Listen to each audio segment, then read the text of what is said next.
الحمد لله رب العالمين والصلاة والسلام على أشرف الأنبياء والمرسلين وعلى آله وأصحابه ومن تبعهم بإحسان إلى يوم الدين. أما بعد، فأعوذ بالله السميع العليم من الشيطان الرجيم من همزه ونفخه ونفثه. بسم الله الرحمن الرحيم. قال رب اشرح لي صدري ويسر لي أمري واحلل عقدة من لساني يفقهوا قولي. بزرگان محترم، نوجوان ساتھیوں، عزیز بھائیوں اور پردہ نشین ماؤں بہنوں، تمام قسم کی تعریفات محض اللہ رب العالمین کے لیے زیبا و سزاوار ہے، جو اس ساری کائنات کا اکیلا خالق اور مالک ہے۔ درود و سلام ہو اللہ رب العزت کے تمام انبیاء پر، رسولوں پر، جن کو رب العالمین نے انسانوں کی ہدایت اور رہنمائی کے لیے دنیا میں بھیجا۔ خصوصاً میرے اور آپ کے آخری نبی جناب احمد مجتبیٰ محمد مصطفیٰ صلی اللہ علیہ وسلم کی ذات پر، جن کو رب العالمین نے رہتی کائنات تک کے لیے اسوہ اور نمونہ بنا کر دنیا میں بھیجا، آپ پر دین کو مکمل کیا اور یہ بات بتا دی، الیوم اکملت لکم دینکم واتممت علیکم نعمتی ورضیت لکم الاسلام دینا، کہ ہم نے آج کے دن تم پر دین کو مکمل کر دیا، اپنی نعمت کو تمام کر دیا اور اسلام کو بطور دین تم سے راضی کر لیا۔ اب اگر کوئی انسان ہدایت کا راستہ اختیار کرنا چاہتا ہے، جنت حاصل کرنا چاہتا ہے، جہنم سے بچنا چاہتا ہے، زندگی میں کامیابی اختیار کرنا چاہتا ہے، آخرت میں کامیاب ہونا چاہتا ہے، تو اس کے لیے ایک ہی راستہ، ایک ہی طریقہ ہے۔ وہ طریقہ نبی کریم صلی اللہ علیہ وسلم کی زندگی کا طریقہ ہے۔ اللہم صلی علی محمد وعلی آل محمد وبارک وسلم۔ حضرات، اللہ رب العالمین نے انسانوں اور جنات کو اس مقصد کے ساتھ پیدا کیا کہ انسان محض اللہ رب العالمین کی عبادت کرے، اس کے ساتھ کسی کو شریک نہ ٹھہرائیں۔ اسی مقصد کو بتانے کے لیے اللہ رب العالمین نے مختلف دور میں انبیاء علیہم السلام کو بھیجا۔ انبیاء علیہم السلام کے ذریعے اپنے اس پیغام کو اللہ رب العالمین نے دنیا میں انسانوں تک پہنچایا۔ اللہ رب العالمین کی عبادت کرنے والے مومن مختلف قسم کے دنیا میں ہوا کرتے ہیں۔ کچھ وہ ہوتے ہیں جو اللہ رب العالمین کی عبادت وقت فرصت ملنے پر کرتے ہیں، باقی اپنی زندگی گزارنے میں مصروف رہتے ہیں۔ کچھ وہ ہوتے ہیں جو اپنی زندگی میں گناہ بھی کرتے ہیں، نیکیاں بھی کرتے ہیں، ان کی زندگی ان دونوں چیزوں کو لے کر آگے بڑھتی ہے۔ کچھ وہ ہوتے ہیں کہ جو اپنی زندگی میں زیادہ نیکیاں کرتے ہیں، کم گناہ کرتے ہیں، ان کی بھی زندگی گزر جاتی ہے۔ کچھ ایسے ہوتے ہیں جو اپنی زندگی میں نیکیاں ہی نیکیاں کرتے ہیں، گناہ بہت کم ان سے ہوا کرتے ہیں، ان کی بھی زندگی گزر جاتی ہے۔ لیکن کچھ لوگ ایسے بھی دنیا میں آتے ہیں کہ جن لوگوں کی زندگی میں وہ اپنی زندگی میں ایسے ایسے کمالات کر جاتے ہیں، اپنی صلاحیتوں کے ذریعے دنیا کو ایسا فائدہ پہنچاتے ہیں، لوگوں کو اتنا بہترین نتیجہ دے کر جاتے ہیں کہ ان کی زندگی کا ہر ہر لمحہ، ان کی زندگی کا ایک ایک کام لوگوں کے لیے سبق بن جاتا ہے، لوگوں کے لیے ان کی زندگی میں نصیحت ہی نصیحت ملتی ہے۔ ان کی زندگی کو اگر کوئی پڑھتا ہے، ان کی زندگی کو اگر کوئی دیکھتا ہے، ان کی زندگی کا ایک ایک واقعہ لوگوں کی زندگی کو تبدیل کرنے کے لیے کافی ہو جاتا ہے۔ یہ لوگ کارنامہ خیز لوگ ہوتے ہیں، یہ چنندہ لوگ ہوتے ہیں جو بہت کم اور نایاب معاشرے میں پائے جاتے ہیں۔ ہزاروں میں لاکھوں میں ایک ایسا ہوتا ہے جس کی زندگی لوگوں کے لیے مثال بن کے رہ جاتی ہے۔ تو حضرات، انہی لوگوں میں سے، انہی چنندہ لوگوں میں سے ایک خاتون تھی، ایک مثالی خاتون تھی جن کا نام رفعت النساء بیگم تھا، جن کو لوگ رفعت باجی کے نام سے جانتے تھے۔ کل دوپہر کے بعد اچانک سے ان کا انتقال ہوا۔ لوگوں تک جب یہ خبر پہنچی کہ ان کا انتقال ہو چکا ہے تو یقین مانیے جتنے لوگ ان کو جانتے تھے، جن تک بھی یہ خبر پہنچی، میں یقین کے ساتھ یہ بات کہہ سکتا ہوں کہ ہر آدمی نے اس خبر پر ویسے تکلیف محسوس کی ہوگی جیسے کہ ان کے خاندان کے ایک محبوب ترین فرد کے انتقال پر انسان کو افسوس ہوتا ہے۔ ان کے انتقال کی خبر ایک عجیب واقعہ، لوگوں کے لیے ایک افسوسناک اور ایک دردناک لمحہ ایک طرف تھا، ساتھ میں لوگوں کے لیے فکر کا یہ بھی پہلو تھا کہ یہ خدمات جو ان سے ہو رہے تھے، یہ خدمات جو یہ کرتی جا رہی تھی دنیا میں، ان سے جن لوگوں کو فائدہ پہنچ رہا تھا، اب یہ میدان کتنا خالی ہو جائے گا۔ یہ جن لوگوں کو فائدہ پہنچا رہی تھی، اب یہ سارا فائدہ لوگوں کے لیے بند ہو جائے گا۔ یہ خیر کا جو دروازہ دنیا میں لوگوں کے لیے بنی ہوئی تھی، اب یہ دروازہ ہمیشہ کے لیے بند کر دیا گیا۔ جہاں لوگوں کو ان کی موت پر یہ افسوس تھا کہ اب ہم ان کو نہیں دیکھ سکتے، اس سے زیادہ افسوس اس بات پر تھا کہ ان سے دنیا کو جو فائدہ پہنچ رہا تھا، اب یہ فائدہ ختم ہو چکا ہے۔ ان کی زندگی، اگر آپ ان کی زندگی کو معلوم کریں گے، آپ کے لیے ان کی زندگی میں بہت سارے اسباق آپ کو ملیں گے۔ آج کی اس ملاقات میں مختصر سے وقت میں میں اپنی معلومات کے مطابق اور جو باتیں میں نے لوگوں سے ان کے متعلق سنی ہیں، چند معلومات میں آپ کے سامنے رکھنا چاہوں گا۔ یقیناً ان کی خدمات کا بدلہ تو صرف اللہ ہی دے سکتا ہے، اور ان کی کوششوں کو اللہ ہی قبول کر سکتا ہے۔ انسان ان کی خدمات کا بالکل کچھ اجر نہیں دے سکتے۔ ہم بس بطور مومن، ہماری ایک مومنہ بہن دنیا سے گزر گئی، ہم بس ان کی خدمات کا اعتراف ہم کر سکتے ہیں۔ لہذا آج کے اس درس میں آپ کے سامنے ان کی زندگی کے چند واقعات اور ان کی زندگی کے چند خدمات رکھنے کی کوشش کروں گا۔ حاضرین، اللہ رب العالمین کے دین کی خدمت کرنے کا ان کے پاس اتنا زیادہ جذبہ تھا، آپ اندازہ لگائیں کہ وہ کسی مدرسے سے فارغ نہیں تھی۔ کسی مدرسے میں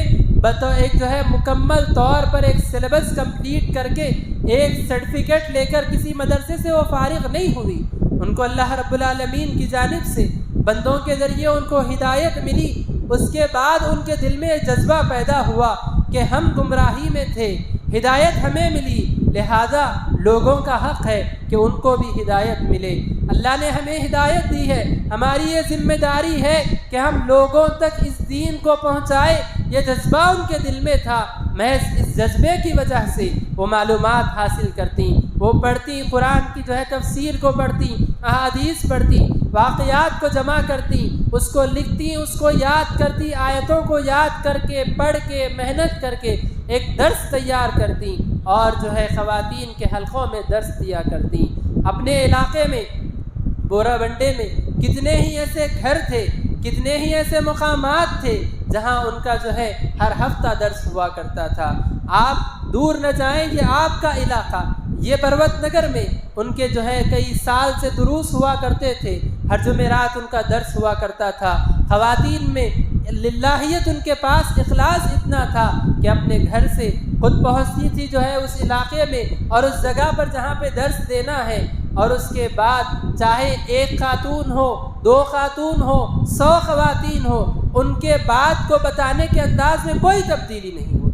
ایسا نہیں کہ 4 لوگ دیکھ رہے ہیں تو ان کے بولنے کا انداز کم، 40 لوگ بول رہے سن رہے ہیں تو بولنے کا انداز الگ، ایسا نہیں تھا۔ ایک کو جیسے بتانے میں جذبہ تھا، 1000 بھی ہو تب بھی وہی جذبہ ہوتا۔ ایک سن رہا ہے تب بھی اسی محنت سے بات کو بتایا کرتی تھی، اور کئی حلقوں میں جا کر، کئی علاقوں میں جا کر، کئی گھروں میں جا کر خواتین میں دین کا کام کیا کرتی تھی۔ نہ جانے کتنی خواتین ان کی تقریروں کو سن کر ہدایت پر آئی ہوں گی۔ آپ اندازہ لگائیں، یہاں سے 70-80 کلومیٹر پرگی ہے، وہاں جا کر ہفتہ واری دروس جو ہے اہتمام کیا کرتی تھی، وہاں جا کے خواتین کو جو ہے دین کی تعلیم سکھاتی تھی۔ بدور نام کے علاقے میں جا کر لوگوں کو، خواتین کو تعلیم سکھاتی تھی۔ ایسے دسیوں علاقے، ایسے دسیوں قریے ہیں جہاں اپنے خرچ پر، اپنے کرائے پر خود پہنچتی، وہاں کے لوگوں کو جمع کرتی ایک گھر میں، اور خواتین کو جمع کر کے ان کو دین کی تعلیم سکھاتی، اتنی تعلیم جو وہ خود جانتی تھی۔ توحید، شرک، بدعت، یہ ساری جو بنیادی معلومات ہیں، یہ باتیں لوگوں کو سکھاتی۔ دور چاہے دور ہو، نزدیک ہو، اس کی فکر کبھی نہ کیا کرتی، نہ اپنی صحت کا خیال، نہ مال کا خیال، کسی چیز کا خیال نہیں، خیال بس اس چیز کا کہ دین کی خدمت کرنا ہے، لوگوں تک دین کی بات کو پہنچانا ہے۔ اور نہ سفر ان کے لیے کوئی اہمیت رکھتا تھا، نہ سفر کا خرچ کوئی اہمیت رکھتا تھا، نہ ان کی صحت، نہ ان کی تھکان، کوئی چیز ان کے سامنے مسئلہ نہیں تھا۔ مسئلہ صرف یہ تھا ان کی نگاہوں میں کہ دین کی خدمت کرنا ہے، لوگوں تک دین کی تعلیم کو پہنچانا ہے۔ اس کے علاوہ دین کی خدمت میں ایک طریقہ ان کا یہ بھی تھا کہ اپنے قریب کے جو مساجد ہیں، اپنے قریب میں جو مدارس ہیں، ان میں جو دین کا کام ہوتا تھا اس میں بڑھ چڑھ کر تعاون کیا کرتی۔ اگر کبھی دینی محفل ہوتی، دینی مجلسیں ہوتی، لوگوں کو جمع کرنے میں، کھانا کھلانے میں، اور لوگوں کو لے جا کر جو ہے اس مقام تک پہنچانے میں بہت زیادہ کوشش کیا کرتی۔ کوئی مسجد تعمیر ہو رہی ہے، لوگوں کو بتانا کہ فلاں مقام پر مسجد تعمیر ہو رہی ہے، اس میں تعاون کیجئے، دسیوں خواتین کے سامنے بات کو رکھنا، پیسے جمع کرنا، لے جا کر اس مسجد میں دینا یا اس مدرسے میں دینا جس میں جو ہے پیسوں کی ضرورت ہے، یہ بھی ایک ان کا طریقہ تھا، یہ بھی ایک ان کی کوشش تھی جو دین کی خدمت میں وہ کیا کرتی تھی۔ یقیناً آپ یاد رکھیں، یہ ایک بہت عظیم خدمت ہے کہ آپ دینی تعلیم کی خدمت کریں، دین کی تعلیم حاصل کرنے والوں کی خدمت کریں، آپ مسجدوں اور مدرسوں کی خدمت کریں۔ یہ ایک عظیم ترین خدمت ہے، یہ اللہ رب العالمین کو اس قدر پسند ہے۔ آپ اندازہ لگائیں، اللہ کے نبی صلی اللہ علیہ وسلم نے ایک حدیث میں ارشاد فرمایا کہ کل قیامت کے دن جب محشر کا میدان ہوگا، اللہ رب العالمین تمام لوگوں میں آواز لگا کر کہیں گے، این جیرانی این جیرانی،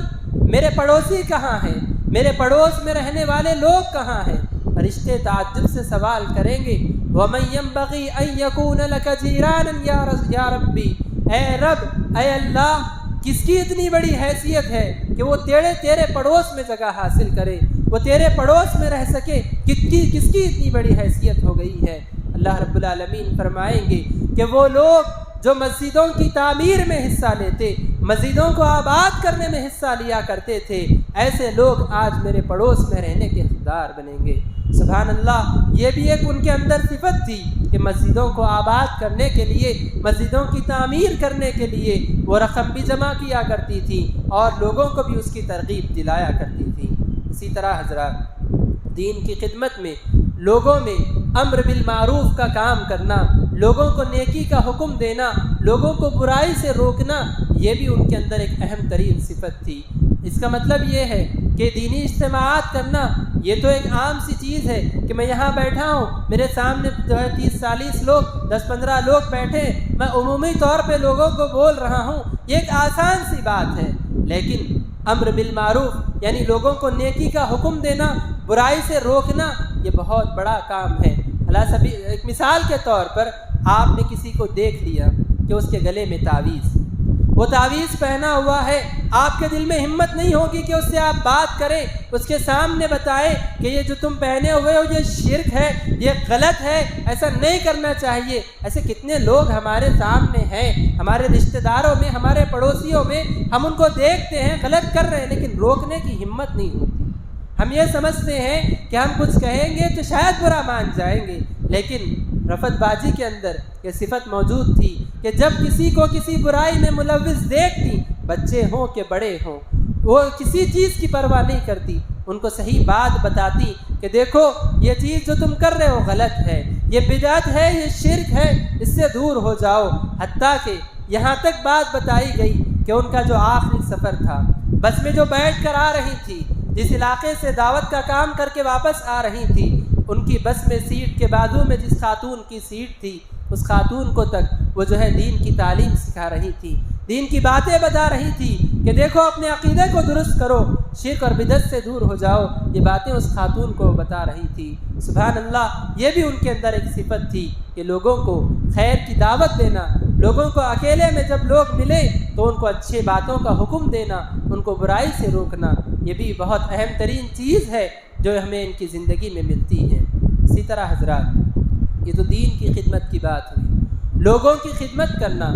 خدمت خلق، لوگوں کی خدمت میں لگنا، یہ بھی ایک عظیم ترین صفت ہے۔ نبی کریم صلی اللہ علیہ وسلم پر جب وحی نازل ہوئی، جبریل علیہ السلام آئے اپنی اصلی شکل میں، آ کر اللہ کے نبی سے کہا پڑھیے، اقرا۔ نبی نے کہا ما انا بقاری، میں پڑھنا نہیں جانتا۔ دوسری مرتبہ کہا پڑھیے، اللہ کے نبی نے کہا میں پڑھنا نہیں جانتا۔ تیسری مرتبہ کہا پڑھیے، اللہ کے نبی نے پھر کہا میں پڑھنا نہیں جانتا۔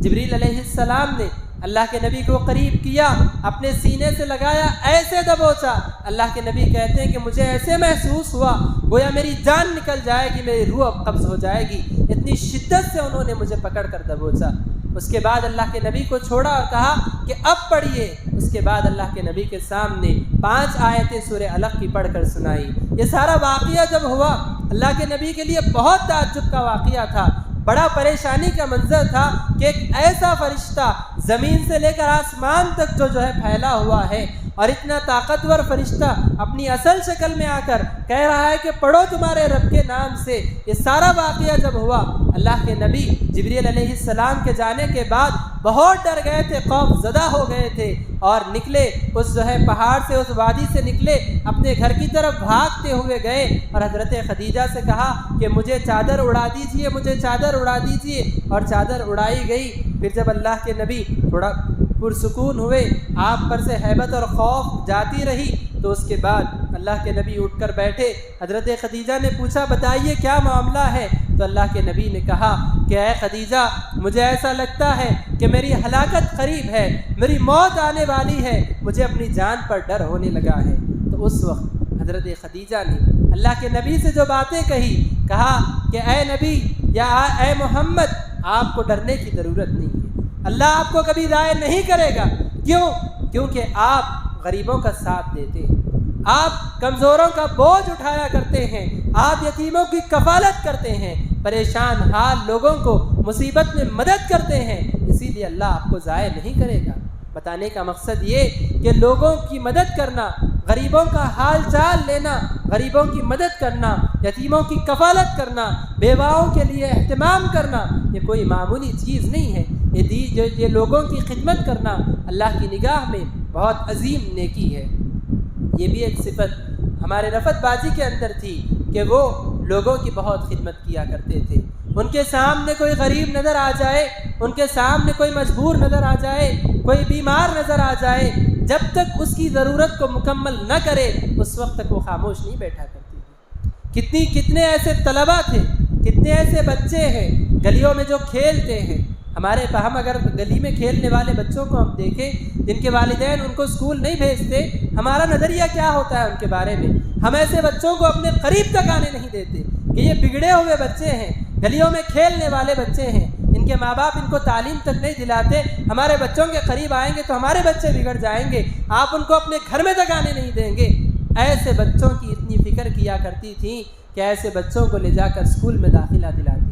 مدرسوں میں داخلہ دلاتی، ان کو کتابیں دلاتی، ان کے یونیفارم کا انتظام کیا کرتی، ماہانہ فیس کا انتظام کیا کرتی، اور جتنا خود سے ہوتا اتنا مال جمع کر کے لے جا کر دیا کرتی تھی، اور اس کے علاوہ جب مال کافی نہ ہوتا تو لوگوں کو ذکر کرتی کہ یہ بچہ یتیم ہے، یہ بچی یتیم ہے، اس کی کفالت کی ضرورت ہے، اور لوگوں سے مال جمع کر کے لا کر پوری امانت داری کے ساتھ مدرسے میں لا کر ان کی فیس ادا کرتی تھی، اسکولوں میں لے جا کر وہ بچوں کی فیس ادا کرتی۔ آپ اندازہ لگائیں کہ خود ہمارے مدرسے میں ایک طالبہ ان کی کفالت پر، ان کی کوشش پر، ان کے والدین اس بچی کو پڑھانا نہیں چاہتے، ان کے والدین بچی کو بھیجنا تک نہیں چاہتے مدرسے کو، لیکن اس بچی کو جا کر گھر میں سمجھا بجھا کر اس بچی کو مدرسے کو بھیج کر اس کی کفالت اور اس کی فیس کا انتظام انہوں نے کیا۔ الحمدللہ 3 پاروں سے زیادہ اب وہ بچی حفظ کر چکی ہے اور عالمیت کی تک تعلیم وہ بچی حاصل کر رہی ہے۔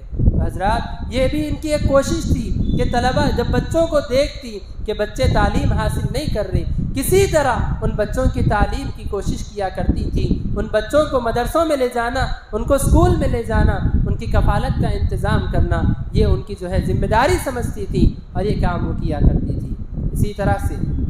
ایک واقعہ ان کی زندگی کا جو بہت مشہور ہے، علاقے کے لوگوں نے اس کو اپنی آنکھوں سے دیکھا ہے، بتاتے ہیں کہ ایک عورت، ایک غیر مسلم عورت جو بیمار تھی، جو بہت اتنی بیمار ہو گئی تھی کہ اس کے خود اولاد نے اس کو اپنے گھر سے نکال دیا،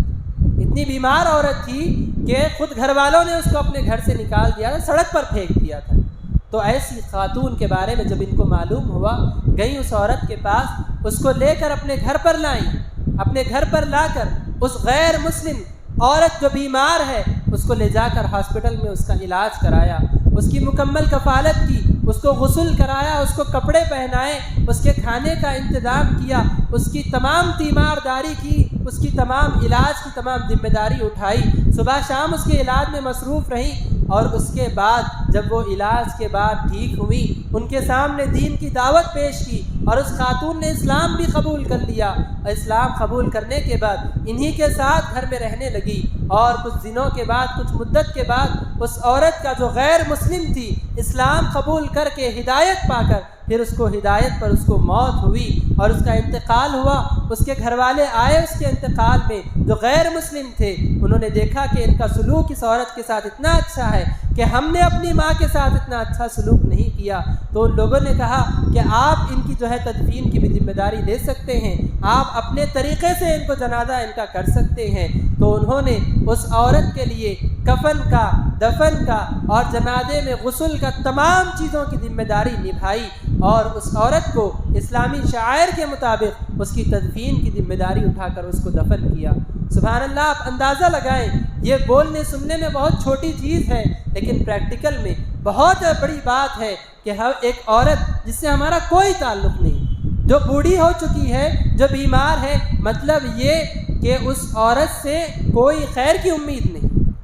ہمیں کچھ مطلب حاصل ہو سکتا ہے، اس سے کوئی فائدہ حاصل ہو سکتا ہے، ایسی کوئی بات ہی نہیں ہے۔ محض اس کی خدمت کے لیے، دین کی دعوت اس کو دینے کے لیے انہوں نے اس کو اپنے گھر میں جگہ دی، اس کی بیماری میں اس کو علاج اس کا کروایا، اور تمام اس کی خدمت کی، اس کو دین کی دعوت دی، جس کے بعد اس نے اسلام بھی قبول کیا۔ اللہ کے نبی نے کہا لَأَن يَهْدِيَ اللَّهُ بِكَ رَجُلًا وَاحِدًا خَيْرٌ لَكَ مِنْ حُمْرِ النَّعَمِ، تمہاری دعوت سے ایک آدمی ہدایت پر آ جائے تمہارے لیے سرخ اونٹوں سے زیادہ بہتر ہے۔ یقیناً یہ دولت اور یہ جو اللہ کے نبی کی بشارت ہے انشاءاللہ ان کو حاصل ہوگی کہ انہوں نے لوگوں کو ہدایت کی طرف بلایا اور لوگوں نے ہدایت کا راستہ ان کی دعوت سے قبول کیا۔ اسی طرح ایک اور واقعہ جو پیش آیا تھا ان کی زندگی میں، ایسے کئی سینکڑوں واقعات ہیں، لیکن میں بطور نمونہ چند واقعات جو مجھے معلوم ہے وہ میں آپ کے سامنے ذکر کر رہا ہوں۔ ایک واقعہ یوں ہوا تھا کہ ایک انہی کے علاقے میں ایک کرایہ دار کا انتقال ہو گیا۔ ایک آدمی جو کرائے سے ایک مکان میں رہتا تھا، اچانک دواخانے میں اس کا انتقال ہو گیا۔ جب اس کی باڈی کو اس کے گھر میں جو کرائے کا گھر تھا اس میں لانے کے لیے وہ لوگ کوشش کر رہے تھے، تو مکان مالک نے کہہ دیا کہ آپ ہمارے گھر میں میت کو نہیں لا سکتے، یہ ہمارا گھر ہے، آپ میت کو نہیں لا سکتے، آپ جہاں چاہے غسل دیں، لیکن ہمارے گھر میں آپ میت کو نہیں لا سکتے۔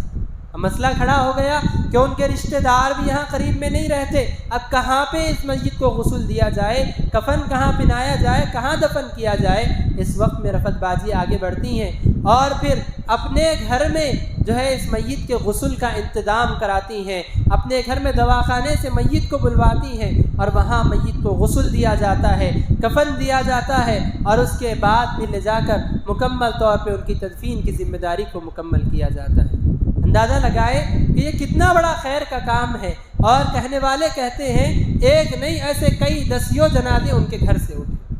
کئی دسیوں جنازوں کا جو ہے ذمہ داری انہوں نے انجام دی، خود اپنے گھر پہ غسل دیا، اور کئی ایسے جنازے بھی تھے کہ کسی کا جنازہ ہوا وہاں جانا، خواتین ہیں تو غسل میں شریک ہونا اور غسل میں شریک ہو کر غسل دینے کی کوشش کرنا، یہ ساری کوشش ان کی زندگی میں وہ کیا کرتی تھی، لوگوں کے لیے ہمیشہ فائدہ پہنچانے کی کوشش وہ کیا کرتی تھی۔ یقیناً یہ ایک عظیم صفت ہے کہ انسانوں کی ہم خدمت کریں، انسانوں کی جو ہے ان کے کام آنے کی ہم کوشش کریں۔ نبی صلی اللہ علیہ وسلم نے ایک مرتبہ اپنے صحابہ سے کہا کہ میں اپنی مسجد نبوی میں 1000 رکعت نفل نماز پڑھوں، اس سے زیادہ بہتر میرے لیے یہ عمل ہے کہ میں اپنے کسی مومن بھائی کی مدد کرنے کے لیے جاؤں۔ مسجد میں رہ کر 1000 رکعت نفل نماز پڑھنے سے زیادہ مجھے یہ عبادت پسند ہے کہ میں اپنے ایک مومن بھائی کی مدد کروں جا کر۔ یہ صفت ان کے اندر تھی کہ لوگوں کی مدد میں اکثر رہا کرتی تھی۔ اور حضرات، یتیموں اور بیواؤں کی کفالت کرنا یہ تو ان کی زندگی کا مشغلہ تھا، نہ جانے کتنے ایسے یتیم بچے تھے جن کی کفالت وہ لیا کرتی تھی، اور کتنی ایسی بیوائیں تھیں جن کے گھر میں اناج ان کی طرف سے جایا کرتا تھا۔ یعنی مطلب یہ تھا کہ لوگوں کو یہ جمع کرتی، بتاتی کہ علاقے میں اتنی بیوائیں ہیں، ان کو اتنے خرچ کی ضرورت ہے، اور لے جا کر ان سے مال لیتی اور لے جا کر ضرورت مندوں تک پہنچایا کرتی۔ تو بہت بڑا خیر کا کام ہے۔ نبی کریم صلی اللہ علیہ وسلم نے کہا الساعی علی الارملۃ والمسکین کالمجاہد فی سبیل اللہ، کہ یتیم اور بیواؤں کے سلسلے میں کوشش کرنا، ان کے لیے ان کے مسائل کو دور کرنے کی کوشش کرنا، یہ ویسا ہے جیسے کوئی آدمی اللہ کی راہ میں جہاد کر رہا ہے اور دن رات جہاد میں لگا ہوا ہے، اور ویسا ہے کہ انسان دن بھر روزہ رکھے اور رات بھر قیام کرے، رات بھر تہجد کا اہتمام کرے۔ جتنا ثواب ان لوگوں کو ملتا ہے، یعنی اللہ کی راہ میں جہاد کرنے والے کو، رات بھر تہجد پڑھنے والے کو، دن بھر روزہ رکھنے والے کو، اتنا ثواب ایسے آدمی کو ملے گا جو آدمی کے بیواؤں اور یتیموں کی کفالت میں آگے بڑھتا ہے۔ یہ ثواب بھی انشاءاللہ رفت بازی کو حاصل ہوگا کہ یقیناً انہوں نے اپنی زندگی میں ایک دو نہیں کئی یتیموں کی کفالت کی، کئی بیواؤں کی انہوں نے کفالت کی۔ اسی طرح اللہ کے نبی صلی اللہ علیہ وسلم نے یہ بھی بشارت سنائی، انا وکافل الیتیم فی الجنۃ کہاتین۔ اللہ کے نبی نے اشارہ کرتے ہوئے کہا کہ میں اور یتیم کی کفالت کرنے والا، یتیم کی ذمہ داری لینے والا جنت میں ان 2 انگلیوں کے جیسے ہوں گے، جنت میں ان 2 انگلیوں جیسے ہوں گے۔ مطلب یہ کہ ان 2 انگلیوں میں جتنا کم فاصلہ ہے، جتنی قربت، جتنی نزدیکی ان 2 انگلیوں کے درمیان ہے، قیامت کے دن جنت میں میں اتنا قریب ہوں گا اس آدمی سے جو آدمی کے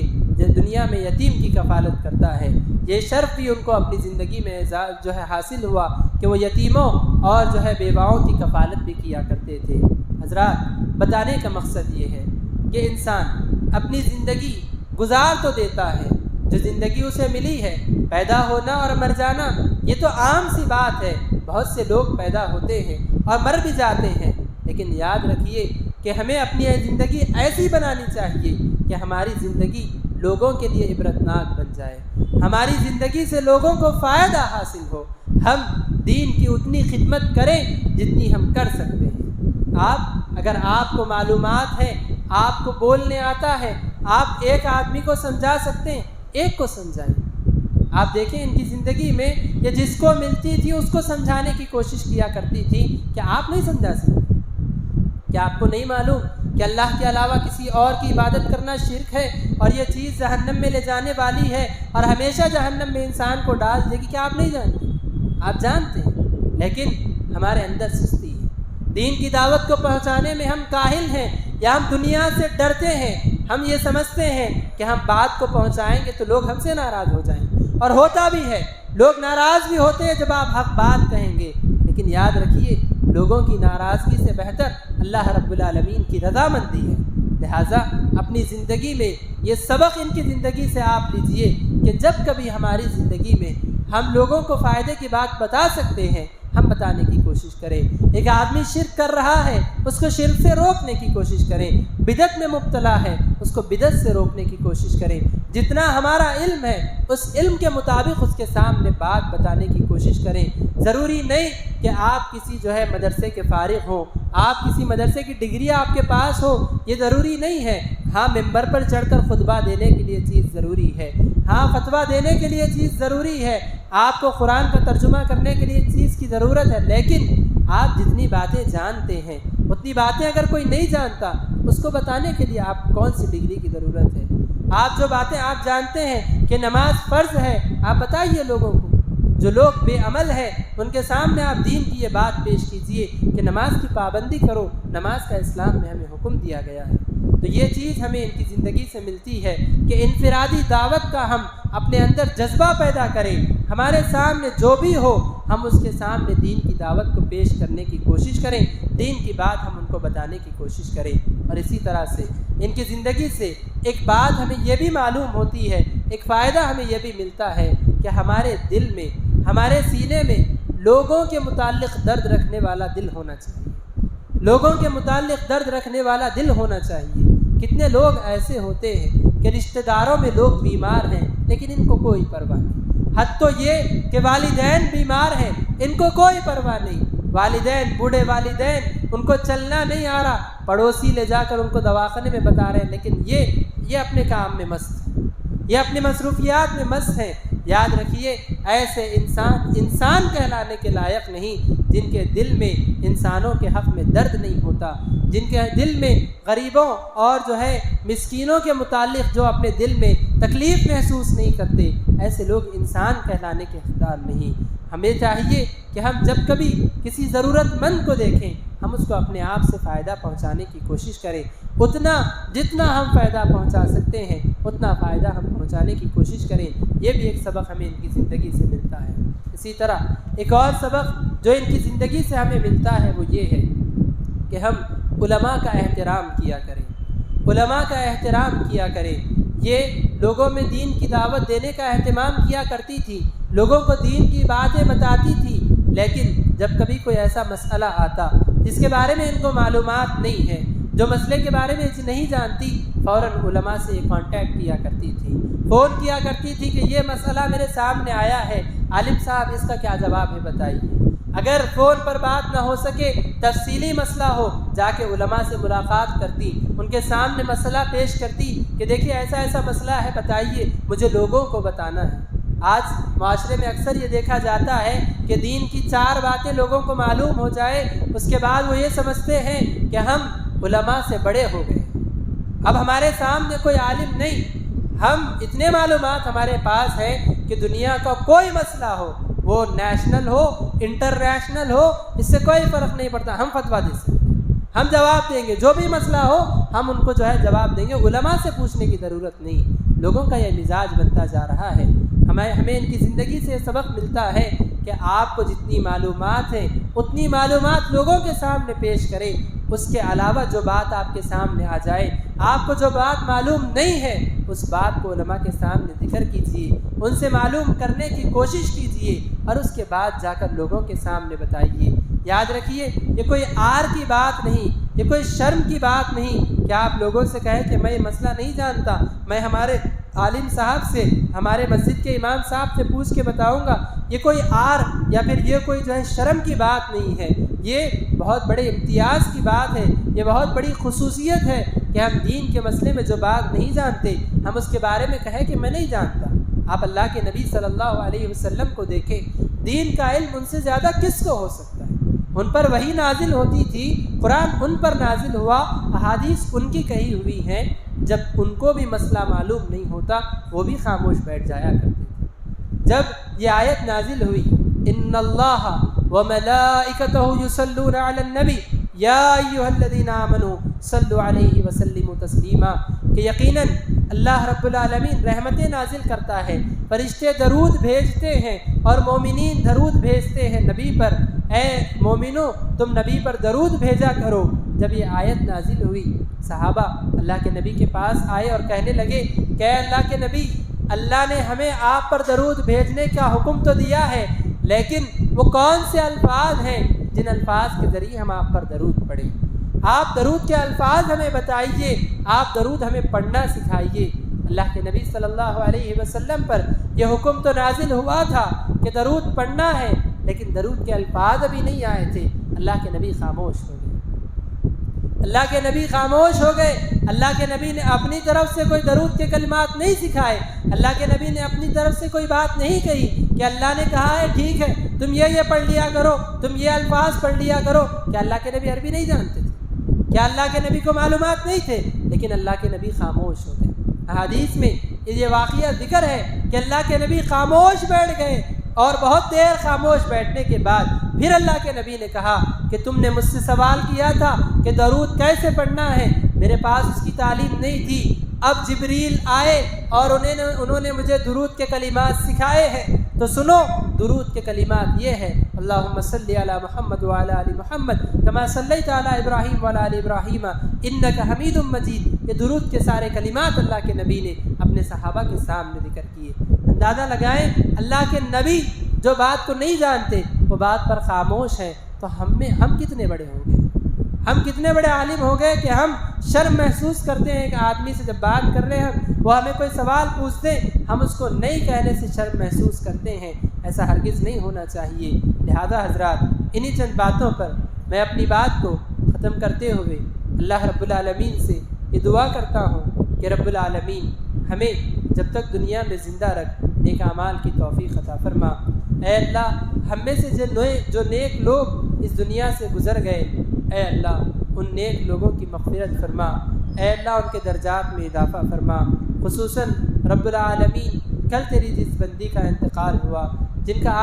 کی آج نماز جنازہ اور تدفین ہوئی، اے اللہ ہم ان کے حق میں دعا کرتے ہیں کہ رب العالمین انسان ہونے کے اعتبار سے ان کی جو غلطیاں تھیں، اے اللہ ان کی غلطیوں کو درگزر فرما، اے اللہ ان کے گناہوں کو معاف عطا فرما، اے اللہ ان کی لغزشوں کو درگزر فرما، اے اللہ ان کی جو دینی خدمات تھی، جلسوں میں شریک ہونا، ہفتہ واری دروس، خواتین میں دینی تعلیم کا اہتمام، اور اسی طرح سے انفرادی دعوت کا اہتمام، مساجد میں ان کا تعاون، مدارس میں ان کا تعاون، طلباء کے لیے ان کی کوششیں، یتیموں غریبوں کے لیے ان کی کفالت، مریضوں کے لیے جو ان کی کوشش ہوتی تھی، اللہ ان کی جتنی خدمات تھی اللہ ان کی تمام خدمات کو شرف قبولیت سے نواز دے۔ اے اللہ انہوں نے اپنی زندگی میں تیرے دین کو پھیلانے کے لیے جو محنت کی، اللہ ان کی اس محنت کو تو قبول عطا فرما۔ اے اللہ ان کی تمام محنتوں کو، ان کی کوششوں کو، ان کے نیک اعمال کو قبول عطا فرما۔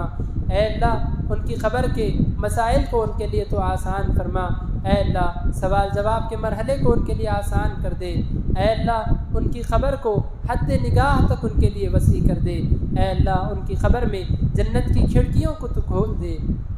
اے اللہ ان کے لیے محشر کے میدان کے مسائل کو آسان کر دے۔ اے اللہ ان کے گناہوں کو معاف عطا فرما، ان کو جہنم کے عذاب سے بچا، اور اے اللہ ان کو جنت میں داخلہ نصیب فرما۔ اے اللہ ان کو تیرے نبی کی صحبت نصیب فرما۔ اے اللہ ان کو تیرے نبی کا دیدار نصیب فرما۔ اے اللہ جب تک تو ہمیں زندہ رکھ نیک اعمال کی توفیق عطا فرما، نیکی کرنے والا، نیکی کا حکم دینے والا بنا کر زندہ رکھ، گناہوں سے بچنے والا، گناہوں سے روکنے والا بنا کر زندہ رکھ، اور جب موت دے تو حسن خاتمہ عطا فرما۔ آمین۔ وآخر دعوانا ان الحمد للہ رب العالمین۔ السلام علیکم ورحمۃ اللہ وبرکاتہ۔